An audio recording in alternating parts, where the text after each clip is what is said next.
Բարի օր, հանրային ռադիոյի եթերում առանց տողատակի հաղորդաշարի հերթական թողարկումն է, ես Լևոն Սարդարյանն եմ, խոսել եւ խոսելու ենք խնդիրների մասին, որոնք հուզում են կամ պետք է հուզեն։ Հասարակությանն այսօր ինձ զրուցակիցն է Ջրային կոմիտեի նախագահ Արամած Ղալամքարյանը, բարև ձեզ, պարոն Ղալամքարյան։ Բարև ձեզ։ Պարոն Ղալամքարյան, վերջերս պարզվեց, որ Հայաստանում կառուցման համար նախատեսված 17 ջրամբարից ավարտական փուլում է շինարարական աշխատանքների իմաստով միայն մեկը, Վեդի ջրամբարը։ Հիմա պատճառները մեր լրատվական ռեսուրսներից մեկն էր հարցում արել ՖԻՊ-ը։ Այդտեղ բազմաթիվ պատճառներ էին նշվել, չգիտեմ, ֆինանսական վիճակներ կապալառուի վատը, չգիտեմ, շինարարները մեն պակասես են եւ այլն, բայց հաշվի առնելով այն ռեսուրսը, որ մենք ունենք, ջրի մասին է խոսքը, Հայաստանը ըստ էության կլանդայիկն է։ Մենք այդ կլանդայիկի վրա նստած ինչի ենք մենք այդպես վերաբերվում մեր գլխավորագույն ռեսուրսին։ Ես ձեզ չեմ մեղադրում, դուք նոր եք նշանակվել։ Շատ սպეციფიկ հարցից սկսեցիք, հետո շատ ես աշխատում եմ միշտ օրիգինալ տարօրինակ տենց հարց տվեցիք։ Այո, ցավոք ջրամբարների կառուցումը այն տեմպերով, որ նախատեսված է եղել 5 տարի առաջ, չի ընթացել։ Պատճառների մի մասը դուք նշեցիք, մյուս մասն էլ նաև COVID-ի համավարակներ, պատերազմներ, ֆինանսական ինչ-ինչ խնդիրներ, այդ թվում եվրոյի կուրսի փոփոխություն, որը ազդել էր։ Ես կառաջարկեմ մենք կենտրոնանանք դրականի շուրջ, եթե կարելի է, կարող ենք քննարկել նաև ամեն յուրաքանչյուր այս նշած խնդրի տարբեր շերտեր կարող ենք դիտարկել ու խորանալ, բայց ես կառաջարկեմ նաև դրականի շուրջ կենտրոնանալ, այն է հոկտեմբերին 5 ջրամբարի հաստատում ունեցանք հանրային ներդրումային կոմիտեով, վարչապետի գլխավորությամբ,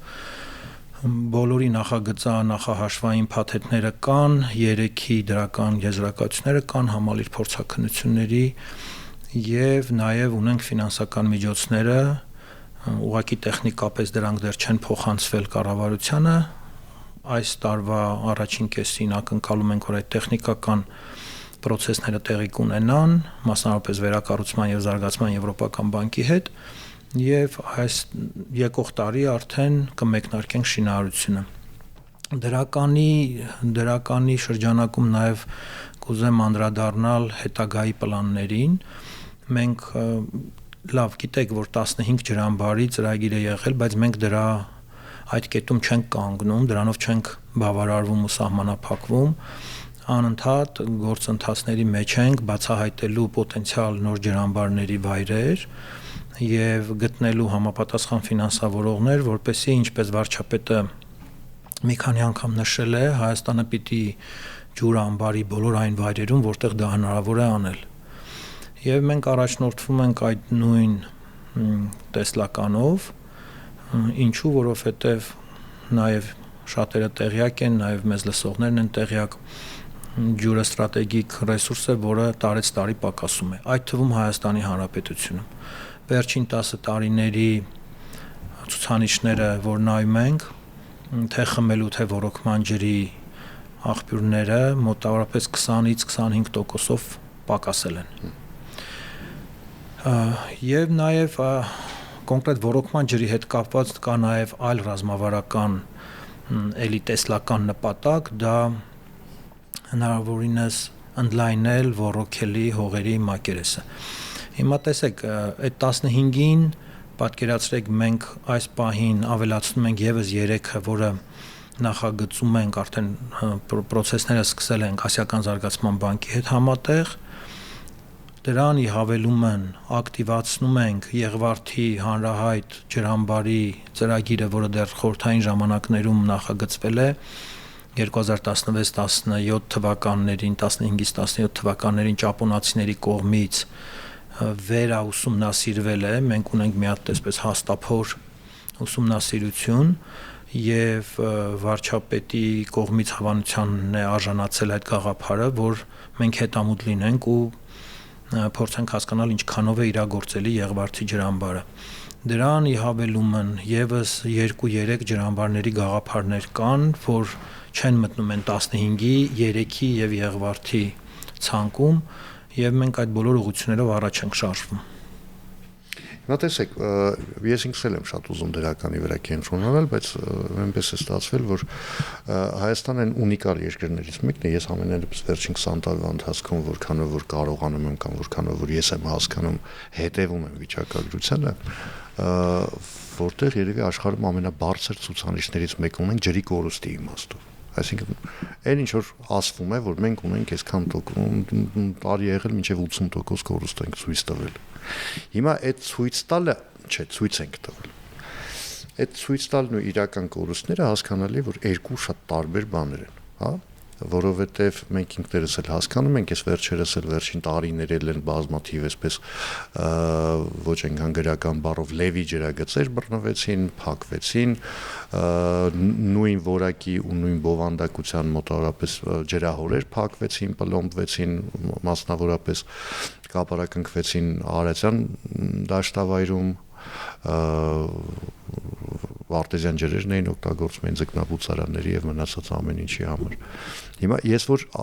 դրան գումարած մենք ունենք մի հրաշալի կազմակերպություն, որը կոչվում է Վիոլա ջուր, որը կառավարման իմաստով, կառավարելիության իմաստով ուղղակի հանճարեղ երևի հեծից հետո կամ ինքը միշտ հեծի հետ, այսպես ասեմ, մրցակցության մեջ եղել, թե ով ավելի վատ աշխատում։ Ամենատիպի ժողովրդի մեջ այդպես է։ Հիմա համամիտ չեմ, բայց սա կանդրադառնա։ Կարծում եք, որ Վիոլան ավելի վատ էր աշխատում։ Կարծում եմ Վիոլան այն հանրային ընկալումը, որը կա, իմիջիայլոց մենք այսօր պատրաստվում ենք գրառում անել Վիոլայի հետ կապված եւ ես պատրաստվում եմ այդ գրառումը մենք ջրային կոմիտեով եւ ես պատրաստվում եմ անձամբ իմ Facebook-յան պատին տեղադրել այդ գրառումը եւ ավելացնել իմ կողմից մի քանի սկրինշոթեր ու նաև իմ կողմից տեքստ հենց այս թեմայով, որովհետև կարծում եմ, որ հանրային ընկալումը Վիոլայի վերաբերյալ բավականին անարդար եւ անհիմն է։ Չեմ ասում ամբողջությամբ անարդար եւ չեմ ասում ամբողջությամբ անհիմն, բայց այն ընկալումը, որը որ կա, այդ բոբոն, այդ հրեշը ջրի վրա նստած, դա այդքան էլ այդպես չէ։ Մենք խմելու ջրի ոլորտում, ես ձեզ այսպես ասեմ, 2.5 ամիս է ինչ ես նշանակվել եմ, բնականաբար թե ոռոգման ջրի ոլորտն եմ ուսումնասիրել, թե խմելու ջրի ոլորտը, իմ սուբյեկտիվ բնականաբար գնահատմամբ մենք խմելու ջրի ոլորտում մի 3 անգամ ավելի լավ վիճակում ենք, քան ոռոգման ջրի ոլորտում, առնվազն։ Միջազգային ստանդարտների տեսանկյունից, կատարվող աշխատանքների տեսանկյունից եւ նաեւ պետության միջոցների ծախսման արդյունավետության տեսանկյունից։ Եթե դուք համեմատեք կառավարությունը որքան ինչ չափով է սուբսիդավորում ոռոգման ոլորտը, ոռոգման համակարգերը եւ որ չափով է ֆինանսավորում Վեոլիային, կտեսնեք այնտեղ շատ լուրջ տարբերություն կա, ավելին ասեմ, Վեոլիան նաև իր հիմնական ցուցանիշները տարեցտարի բարելավում է, թե հասույթի մասով, թե մատչելի չասեմ, բայց հուսալի ջրամատակարարման հասանելիության առումով,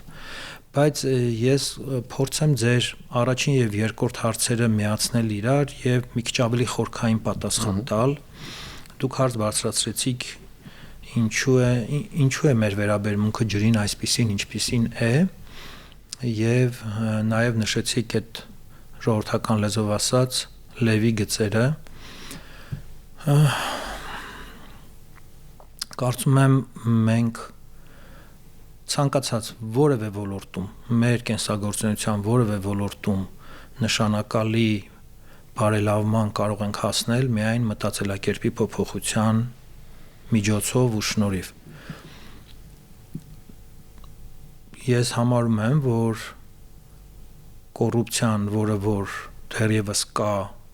այս կամ այն օջախում, օջախ նկատեմ կոռուպցիոն օջախ,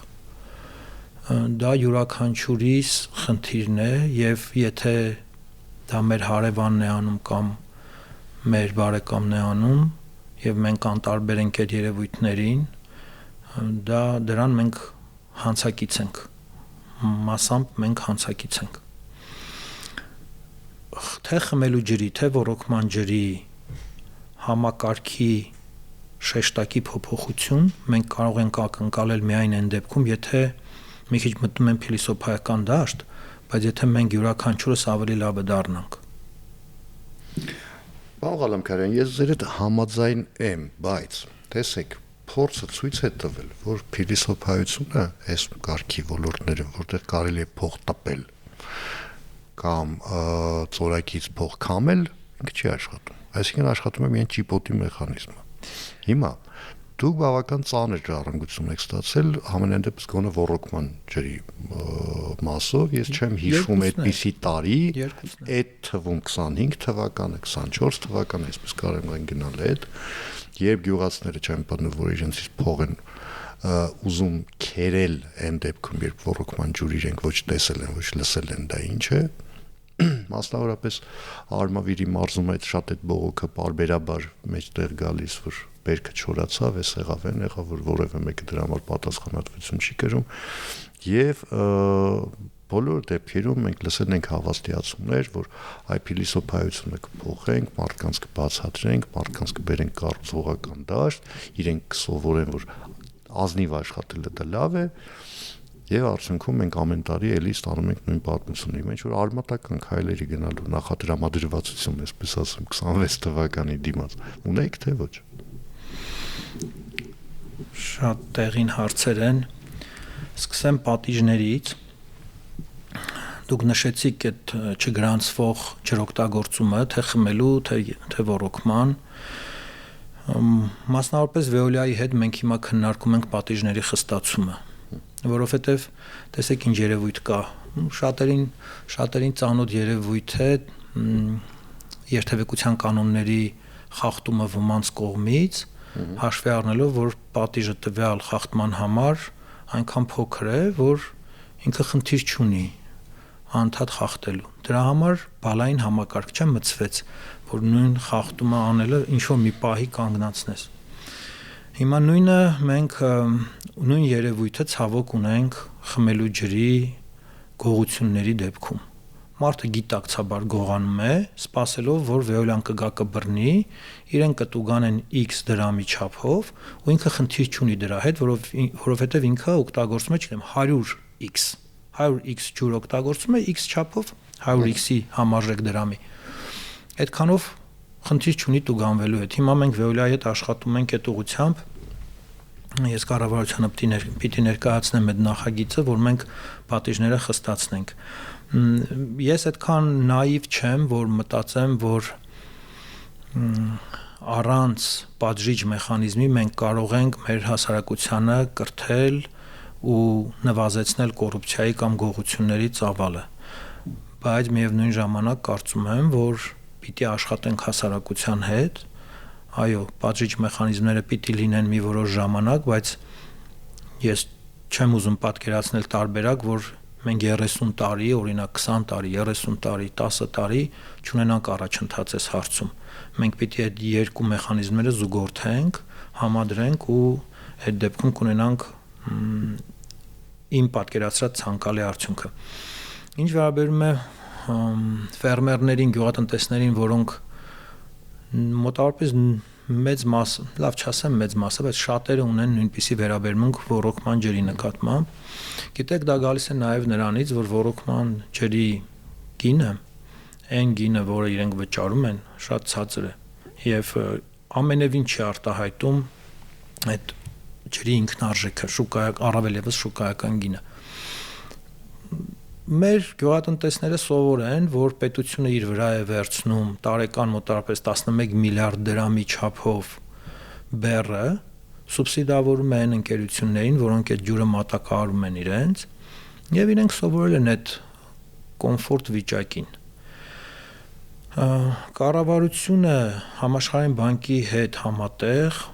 ունի մշակած, որը իրականացնող ջրային կոմիտեն է, ունի մշակած մի հսկա ծրագիր, որը մեկնարկելու ենք հաջորդ տարվա,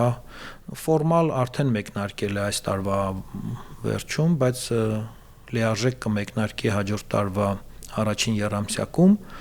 Համաշխարհային բանկի հետ համատեղ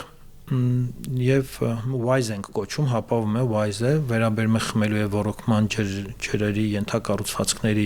արդիականացմանը։ 12 տարվա ծրագիր է, առաջին փուլով $180 միլիոն բյուջեով, երկրորդ փուլով $250 միլիոն բյուջեով, բայց այս ծրագրից այս պահին կառանձնացնեմ ռազմավարության մշակումը ի պատասխան ձեր տված հարցի 2026-ից 2035 թվականների համար մշակելու ենք ջրային ոլորտի ռազմավարություն, որը, չգիտեմ, դուք էլ գուցե զարմանաք, մեզ լսողներն էլ զարմանան, երբևէ չենք ունեցել։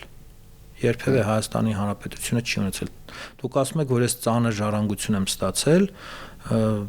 ծանր բառը երևի մեղմասացություն է տվյալ դեպքում, բայց քայլեր այն ուղղությամբ, որ մենք հատվածական բարեփոխումներ չանենք, միտեղ մի բան շտկենք, մյուստեղ մի բան փլվի, դրա համար մենք որդեգրել ենք ռազմավարական զարգացման մոտեցում, ռազմավարական բարեփոխումների մոտեցում եւ խորհրդատուների մի լավ թիմ ենք պատրաստվում ձևավորել, որոնք կմշակեն Հայաստանի Հանրապետության ջրային ոլորտի առաջին պես համապետական ազգային ռազմավարությունը։ Տեսեք, ոռոգման ջրի խնայման լավագույն միջոցներից մեկը դա գյուղատնտեսության մի ձևից, ոռոգման ձևից նկատի ունեմ, անցնում է մեկ այլ ձևի, այդ այլ ձևը կոչվում է կաթիլային ոռոգում։ Կառավարությունը բազմաթիվ ծրագրեր ներկայացրեց ֆերմերային տնտեսություններին, որ անցեք կաթիլային ոռոգման, այս չգիտեմ 50% կամ 70% արդեն չեմ հիշում, պետությունը կսուբսիդավորի, դա ըստ էության համ ձեզ օգուտ կլինի, որովհետև ջուր քիչ կօգտագործեք, համ պետությանը օգուտ կլինի, որովհետև ջուրը ըստ էության հենց այնպես չի հոսի, չգիտեմ ուր հետո չի թափվի, ես իմ ուր, հետո տեղից կգնա կհասնի, ասենք ես իմ ործով։ Հա ֆերմերային տնտեսությունը, այսպես ասեմ, դժկամությամբ են անցում այդտեղ։ Այդ մեղմ եմ ասում էլի, դժկամությամբ են, չեն անում ուղղակի։ Ինչու՞։ Տեսեք, մի քիչ որ ես էլ խորացա այդ հարցում, մի քանի բացահայտումներ արեցի։ Առաջին, այո, շատ լավ ծրագիր է կաթիլային ոռոգման ծրագիրը, բայց այնտեղ կա մի կարևոր բայց։ Պետությունը, կառավարությունը պահանջ է դրել, որ կաթիլային ոռոգման համակարգ անցկացնող ընկերությունները լինեն լիցենզավորված։ Սրա հետևանքով արժեք այդ ծառայությունների շեշտակիորեն աճել է։ Մոտավորապես պետական գնումների նման մի բան է դառնում, հա։ Դառնում է մի բան, որը իրենց կարող են թույլ տալ խոշոր ֆերմերները։ Եվ դուք դիպակ մի խնդրի, որը շատ ավելի լայն ու համապարփակ է, հիմա ես դրան կանդրադառնամ, դա գյուղատնտեսության խնդիրն է, բայց կաթիլայինի վերաբերյալ հետևյալը կասեմ, որ մեր ապագան, մեր երկրի ապագան այդ առաջավոր տեխնոլոգիաներն են։ Եթե շատ պարզ ասեմ, մոտավորապես 4 անգամ ավելի քիչ ջուր օգտագործելով 4 անգամ ավելի շատ բերք ստանալը, որովհետև այն ծավալները, որ մենք ենք հիմա օգտագործում, մենք նկատում ենք ամբողջ հանրապետությունը, գյուղատնտեսությունը, դա մեծ շքեղություն է եւ շատ անարդյունավետ է։ Մոտավորապես 1 միլիարդ 200 միլիոն խոհանարդ մետրից մոտավորապես կեսն է հասնում բույսին։ Մինչդեռ կաթիլայինի դեպքում մեր ռեսուրսները ավելի քան բավարար են, որ մենք մեր ոռոգելի հողատարածքները կրկնապատկենք։ Բայց այստեղ պետության ռազմավարության խնդիր կա։ Արդյոք պետությունը, արդյոք կառավարությունը ցանկանում է կրկնապատկել հողատարածքները։ Եթե կրկնապատկում ենք, ինչ մշակաբույսեր ենք աճեցնում։ Մշակաբույսերի որ մասն ենք ներկրում արտերկրից, որ մասն ենք պարտադիր ուզում, որ մենք աճեցնենք։ Պայմանական վերցնենք ցորենը։ Կա ստրատեգիկ պաշարի գաղափար։ Արդյոք այդ ստրատեգիկ պաշարը մենք պարտադիր պիտի աճեցնենք Հայաստանում։ Ծայրահեղացնում եմ մի քիչ։ Եթե պիտի աճեցնենք, օրինակ, որ մասը պիտի աճեցնենք։ Եթե ազատում ենք ցորենից որոշ հողատարածքներ, ինչ ենք տնկում դրա փոխարեն։ Եվ վերադառնալով գյուղատնտեսության ավելի լայն թեմային, խոշոր հաշվով մենք որպես հասարակություն եւ պետությունը, կառավարությունը պիտի որոշեն մենք ինչ ենք ուզում անել մեր հողերի հետ։ Դուք բնականաբար ճանապարհորդում եք Հայաստանի տարբեր մարզերով բոլորս եւ տեսնում եք մեր հողերի վիճակը։ Միևնույն ժամանակ ճամփորդում եք եվրոպական երկրներով ու տեսնում եք, որ ամեն քառակուսի ես ներվային անում եմ դեռ։ Ես նյարդային անում։ Եկեք այսպես ձևակերպենք, դուք ձեզ մոտ լինում է բարի նախանձ, հա, մի օր էլ մենք բարի չի լինում, բայց ես երբ Հայաստանի Հանրապետությունով մարզերով այսպես ճանապարհորդում եմ երբեմն, նայում եմ հողերի վիճակում, ես դրանից նյարդային եմ։ Տեսեք, մենք ունենք հողերի բերիացման, հարստացման, որոքելի դարձնելու խնդիր, բայց այս հարցերը, որ մենք քննարկում ենք, դրանք երկրի ռազմավարական զարգացման հարցեր են, որոնց կարծում եմ կառավարությունը այնքան կամք ունի, որ անդրադառնում է, ուղղակի մինչ օրս դա չի արվել ռազմավարության տեսքով, շուտով մենք կունենանք ռազմավարությամբ հասցեագրվող խնդիրներ։ Գյուղատնտեսությունը այնքանով է կարևոր եւ եկեք գյուղատնտեսություն ասելով այս խոսակցության մեջ նաեւ նկատի ունենանք ձկնաբուծությունը, որովհետեւ էլի շատ խոշոր ջրօգտագործող են։ Պիտի հասկանանք մեր գնալով պակասող ջրային պաշարները մենք ինչպես ենք անելու, որ մաքսիմալ էֆեկտիվությամբ օգտագործենք, միևնույն ժամանակ մեր երկիրը դարձնելով ավելի բերի, ավելի բարձր արտադրողականություն ունեցող գյուղատնտեսությամբ երկիր։ Այդ գիտակցումը կա մասնատվածություն, պետական կառավարման համակարգում կա մասնատվածություն։ Այն կառույցը, որը ես եմ ղեկավարում, պատասխանատու է ջրի մատակարարման համար, բայց այդ ջուրը ուր է ուղղվում եւ ինչ նպատակով, ես դրա վրա որևէ վերահսկողություն չունեմ։ Խորհրդակցում ենք բնականաբար, խորհրդակցություններ ունենում ենք էկոնոմիկայի նախարարության գործընկերների հետ, որի կազմում կա գյուղատնտեսության բլոկ, բայց ես կարծում եմ, որ ժամանակը մոտենում է, որ մենք պիտի ունենանք մեկ կենտրոնից կառավարվող կառույց, բլոկ ու ջրի ապահովումը չպիտի վատ բառեմասում ինքնանպատակ լինի։ Իսկ հիմա մեզ մոտ, որ դուք նայեք ինտենսիվ այգիների, կաթիլային եւ այլ առաջավոր տեխնոլոգիաներով այգիների տեսակարգ կշիռը շատ ցածր է,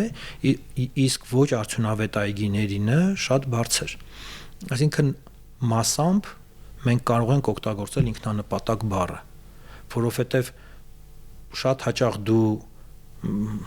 պայմանական թվեր ասեմ, ենթադրենք դու 10 միլիոն դրամի ներդրում ես անում ջրի տեսքով, որ ստանաս 2 միլիոն դրամի պայմանական ասենք խնձոր։ Դրա մասին եմ ասում։ Այդ ինքնանպատակությունը ավելի խորան է, եթե հաշվի առնենք, որ այսօր մշակվում է Հայաստանի մշակվող հողերի, պոտենցիալ մշակվող հողերի 20-25% ընդամենը։ Այսինքն, եթե մենք վաղը մյուս օրը մեծացնենք այդ թիվը եւ շարունակվի այն տրամաբանությունը, որը որ հիմա մենք ոռոգում ենք, մեր այգիները, միլիարդ 200 միլիոն խորանարդ մետրը են մանկական խաղ թվալու դրա անունը։ Ճիշտ ասած, այդ 25%-ի հետ կապված, ես չգիտեմ ինչ աղբյուրի եք դուք հղում անում, իմ տվյալներով 45-ից 50%, բայց միևնույնն է, կապ չունի։ Մենք խոսում ենք յուրաքանչյուր քառակուսի մետրի մասին, կամ պիտի խոսենք, պարտավոր ենք խոսել։ Մեր երկիրը չպիտի մնա, այսպես անխնամ, անմշակ, անջրդի։ Անջրդի հետ կապված եւ ինչ արած, պարոն Ղալեբքարյան, տեսեք, դուք վերջերս Իրանում եք մասնակցել եք քաղաքային ջրային կառավարման տարածաշրջանային կենտրոնի 14-րդ նիստին, բնականաբար այնտեղ տարածաշրջանային խնդիրներ են նաև քննարկվել, հասկանալի որ չի գնացել Իրանի ջրային խնդիրներին ծանոթանալու։ Տեսեք, հիմա եթե նայենք մեր հարևանները ինչ վիճակում են, Իրանում արդեն գիտենք ինչ վիճակ է, նույնիսկ անգամ քննարկվում է մայրաքաղաքը նոր տեղ տեղափոխելու, որտեղ խմելու ջրի խնդիր կա։ Ադրբեջանում ոչ այնքան պաշտոնական, Ադրբեջանը այդ իմաստով բավական փակ երկիր է, բայց ոչ այնքան պաշտոնական տվյալների համեմատ ռոռոկման ջրի քանակը վերջին տարիներին նվազել է 30-ից 40%-ով, այսինքն այդքան դեֆիցիտ ունեն։ Թուրքիան, այսպես որտեղ հնարավոր է ամբարտակ է կառուցում սահմանային ընդ որում գետերի վրա փակելով շատ մեծ տեմպերով։ Հա, եւ այդ իմաստով մենք բավական հետ ենք մնում։ Եվ եթե դիժողությունից չի դավաճանում 20-րդ դարավերջին մի շարք տնտեսական եւ քաղաքական այդ իմաստով գործիչներ եւ փիլիսոփաներ պնդում են, որ 21-րդ դարը լինելու է ջրային պատերազմների դար։ Այսինքն նավթը, գազը իրենց տեղը զիջելու են ջրին։ Հիմա մենք ինչ պիտի անենք, որ այս մրցավազքում այդ պատվավոր վերջին տեղից դուրս գանք։ Մի բան չէ, որ պիտի անենք։ Մի անգամից մի քանի բան պիտի անենք, ու ես կարող եմ ձեզ եւ ռադիոլսողներին եւ հեռուստադիտողներին հավաստիացնել, որ մենք բոլոր ուղղություններով տեսնում ենք անելիք եւ պատրաստական ենք եւ վճռական ենք, որ անելու ենք, եւ կառավարությունն էլ հետ չի քաշվում, ավելին խոշոր ներդրումներ է անում, խոշոր միջոցներ է հատկացնում թե խմելու ջրի, թե ռոռոկման ջրի համակարգերի արդիականացմանը, թարմացմանը, կորուստների նվազեցմանը։ Եկեք մի քանի առանցքային գործոններ նշեմ ու փորձենք դրանց շուրջ պատկերացում ձևավորել մեզ լսողների շրջանում։ Մտածելակերպի փոփոխությունը ասեցի, ֆունդամենտալ է։ Ինչպես ես սիրում եմ ասել, այդ ջրի գին արտահայտությունը պիտի մեր մեջից դուրս գա, ու եթե դրա համար պիտի պետք լինի, որ սակագին փոխվի, պիտի փոխվի այդ սակագինը։ Երկրորդը, մենք ունենք ծայրահեղ մաշված, հնացած, քայքայված ենթակառուցվածքներ, մասնավորապես խմելու ջրի եւ ջրահեռացման կոյուղատարները։ Ես եթե իմ աչքերով չտեսնեի, երևի չէի հավատա, բայց ես տեսել եմ վթարներ, երբ որ խողովակը ինքնին գոյություն չունի, տարալուծվել, դարել է միատար հողի հետ։ Ինչ որ մասնիկներ են մնացել երբեմնի խողովակից։ Մենք այդպիսի կոյուղատարներ ունենք հանրապետության բազմաթիվ համայնքներում, որովհետև հասկանում եք, խորհրդային ժամանակներում կառուցվել է, ներդրումներ կամ քիչ են արվել կամ չեն արվել որոշ հատվածներում, մի մասն էլ թղթի վրա արվել է, բայց գողացվել է, նախկինների ժամանակ է տել ասենք թղթի վրա կան ծրագրեր, որ արվել է, որ խողովակներ են փոխվել, իրականում չեն փոխվել։ Հիմա ինչ ենք անում կոնկրետ մենք Veolia-ի հետ համատեղ կառավարությունը իդեմս ջրային կոմիտեի մենք պարտադիր կապիտալ աշխատանքների ծրագրեր ենք իրականացնում շատ մեծ չափով Երևանում, բայց ոչ միայն Երևանում, այլև տարբեր համայնքներում, մարզերում։ Ինչ ենք անում, փոխում ենք ջրամատակարարման խողովակները, խողովակաշահերը փոխում ենք եւ որոշ հատվածներում, որոշ համայնքներում ծայրահեղ այդ հրատապ նաեւ Երևանի քաղաքապետարանի հետ ենք անում, դա էլ նշեմ, համատեղ իրենց հետ էլ ունենք ծրագիր, կոյուղատարներն ենք փոխում։ Արդյունքում ունենալու ենք խնայված ջուր, որը ելի պիտի ուղղվի համայնքների կարիքներին եւ բոլորս շատ լավ գիտենք, թե ինչ տեմպերով է աճել շինարարությունը Երևանում, ծավալները ոնց են մեծացել եւ նաեւ արդեն Երևանի շրջակայքում խոշոր համայնքներում, ուրիշ քաղաքներում եւ մենք խնդիր ունենք Veolia-ի հետ համատեղ այդ ջրի ծավալը ապահովելու։ Սրանի հավելումը նաեւ ակադեմիական քաղաք է կառուցվելու է իր շատ մեծ պահանջով ջրի։ Այս մասով խմելու ջրի մասով պետությունը Veolia-ի հետ համատեղ 10, 11, 12 միլիարդ կախված տարիներից միլիարդի կապիտալ աշխատանքներ է իրականացնում։ Հիմա գանք ռոռոկման ջրին։ Ինչ է անում պետությունը։ Պետությունն ասում է, ես պատրաստ եմ ջրամբարներ կառուցել, պատրաստ եմ վարկային միջոցներ ներգրավել, ջրամբարներ կառուցել, պատրաստ եմ գումարներ հատկացնել ռոռոկման համակարգի արդիականացման համար, Դուք երևի գիտեք, որ ջրի աղբյուրից մինչև բույս ընկած հատվածում նախ դա կարող է ձգվել կիլոմետրեր, տասնյակ կիլոմետրեր։ Մենք այդ հատվածում ունենում ենք կախված բնականաբար ենթակառուցվածքներից 50-ից մինչև ձեր ասած 85% կորուստը։ Պետությունը էլի միջազգային գործընկերների հետ համատեղ պատրաստակամ է ներդրումներ անել, փոխել թե խոշոր արդիականացնել, թարմացնել թե խոշոր ջրանցքները, մայր ջրանցքները եւ թե գնալ հասնել մինչև ներտնտեսային ցանցեր։ Իհարկե սա չի վերաբերում ամբողջ երկրին դեռևս, որովհետև շատ մեծ գումարների մասն է խոսքը, բայց հատվածներ կան, որտեղ հատված դա արվում է ու որտեղ որ դա անում ենք, բնականաբար մենք ունենալու ենք կորուստի նվազեցում։ Եվ հաջորդ խոշոր բլոկը, որ առանց դրա մենք չենք կարողանա ունենալ ավելի լավ պատկեր, դա կառավարման բարեփոխումներն են։ Մենք ունենք մի համակարգ, որը թողներվի ինձ ասել, չի գործում, անարդյունավետ համակարգ է եւ կառավարության գործընկերների հետ փոխվարչապետի գլխավորած օպերատիվ շտաբի հետ համաձայնեցմամբ մենք նաեւ մտածում ենք ու համապատասխան վարկային միջոցներ ենք նաև ներգրավել, ինչպես անենք, որ ամբողջ համակարգը կառավարելիության մակարդակը բարեփոխենք, բարձրացնենք, դարձնենք ավելի արդյունավետ։ Կարճ ասած, պիտի շարժի կանշարժը։ Շնորհակալություն զրույցի համար, հիշեցնեմ այսօր իմ զրուցակիցներ Ջրային կոմիտեի նախագահ Արամաստ Ղալամքարյանը, ես Լևոն Սարդարյանն եմ, կհանդիպենք արդեն վաղը նույն ժամին, նույն վայրում, հաջողություն եւ համբերություն բոլորիս։